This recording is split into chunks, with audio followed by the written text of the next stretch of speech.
Here they are. You're going to have to write fast now. Here's number one. Review your performance, whether it's communication or whether it's activity or whether it's a CEO or whether it's on the job. Here's what my father said, a seminar in a sentence. I wish he was here to give it, but since he's not here, in his honor, I will give his seminar in a sentence. Here it is. Always do more than you get paid for to make an investment in your future.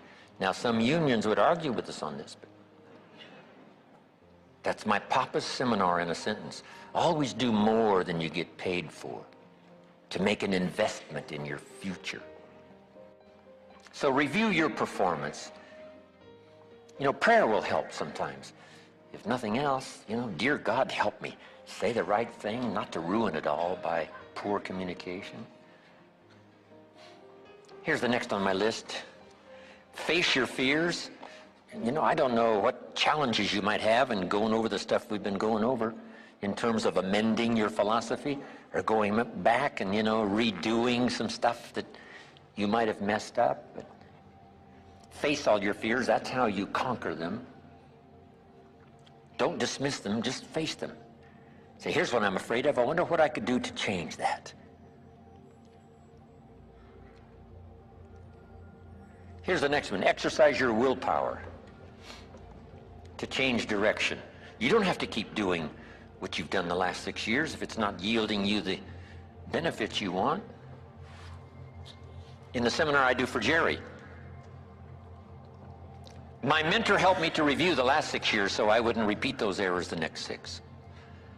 See, if you're a goose, you have no choice to do the next 6 like you did the last 6. But if you're not a goose, here's what you can do. Pick a new destination and start going that way. You say, well, I've done this for the last 2 years. I'll probably have to do it another 2. And the answer is no, not in a million years. Now, you can change one little degree at a time, or if you want to, you can revolutionize the whole thing. Who says you couldn't revolutionize the whole thing in a week's time and start a brand new direction that will most assuredly help you arrive in a brand new place a year from now, 3 years from now? No telling 5 years from now where you could arrive. Use your willpower to start the process. Just willpower to change a little or change a lot. Anybody can change. You don't have to repeat last year. Clean up the errors. Invest it now in the next year. Watch it make the difference. Here's the next one that's important. Admit your mistakes. Sometimes you have to admit them to others. Here's some of the best words in the English language. I'm sorry. The reason why those are good words is because it could start a whole new relationship.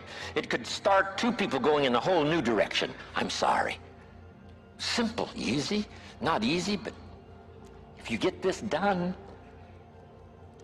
the turnaround can be dramatic. The early years can be big in payoff.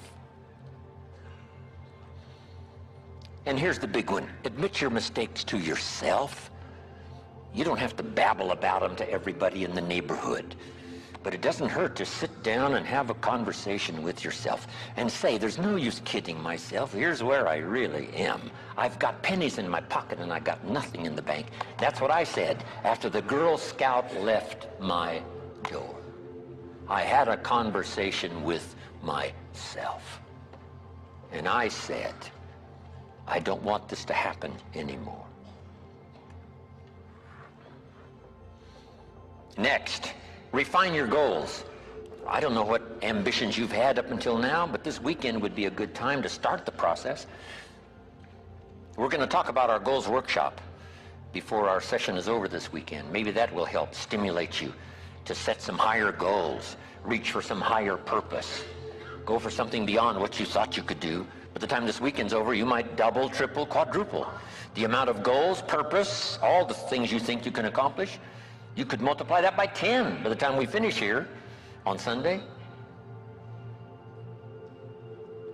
Here's the next one. Believe in yourself.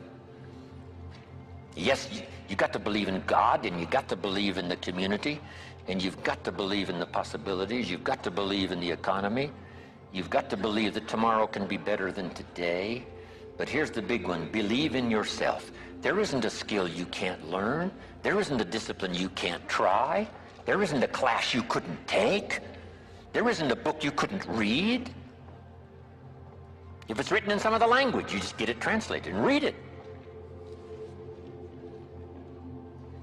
Here's the next one. Ask for wisdom. This is communication of the highest source. Ask for wisdom. Ask for wisdom that creates answers.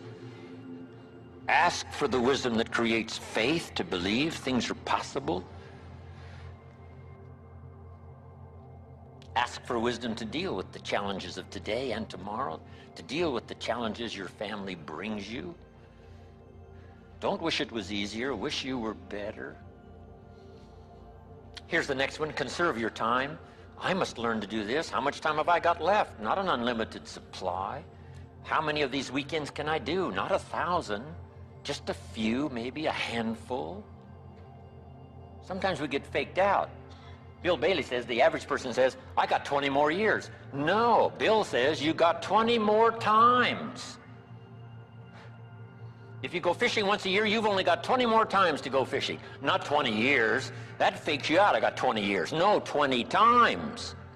See, that brings it right down to the real stuff. 20 times. How many more seminars like this? Not 1,000, a few, just a few. So would I mumble and stumble? Would I give you less than my best when I've only got a few more to give? And the answer is no, of course not. If you're a person of some dignity and quality, you wouldn't let that happen. Next, invest your profits. We're going to talk now about this before the weekend is over on financial independence. And I'm going to give you some excellent advice. Here was one of the philosophies Mr. Schoaf gave me, along with Mary Kay. Here's what he said. Profits are better than wages. Wages make you a living. Profits make you a fortune. Mary Kay and I went for that. Wow. Could we start earning profits while we're making a living? The answer is yes. I went berserk. Here's the next one. Live with intensity. You might as well turn it up a notch or two after this weekend. Why not? Invest more of you in whatever you do.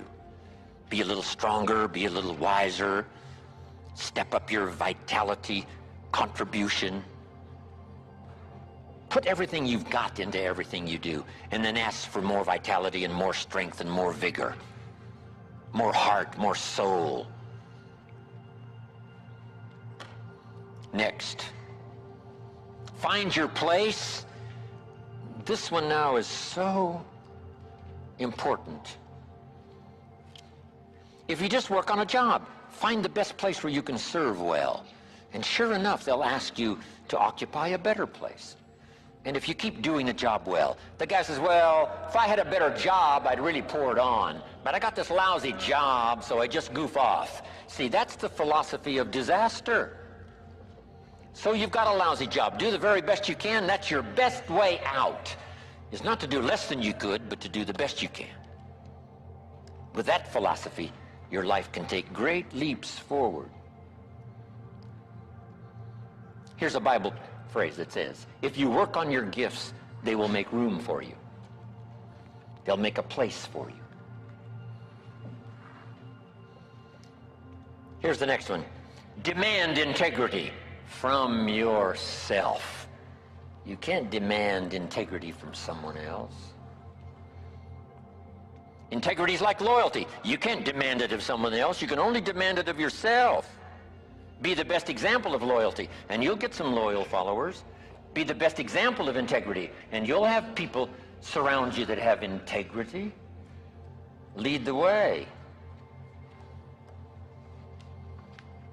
Next,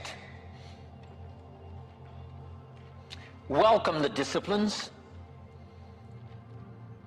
Can't give you much better advice than that, because disciplines create the reality. Disciplines build bridges, build cities. Disciplines, a well-disciplined activity creates abundance, creates uniqueness, productivity. Next, fight for what's right. It's a fight we're in. One of the writers of later scripture, here's what he said: I fought a good fight. See, that's extraordinary to be able to say. I fought for my kids, and I fought for what was right, and I fought for my good health, and I fought to protect my company, and I fought for a good career that would bless my family. I fought a good fight. It's good to fight. The encroachment. Opposites are in conflict, and we're in the middle. And if you want something valuable, you got to fight for it. Then this writer also said, not only have I fought a good fight, and I'll finish with this. He said, I fought a good fight, and I kept the faith. See, that's the deal. Keep faith with your family. Fight like crazy and keep faith. Fight the enemy and keep faith. Fight illness and keep faith. Fight the evil and keep faith.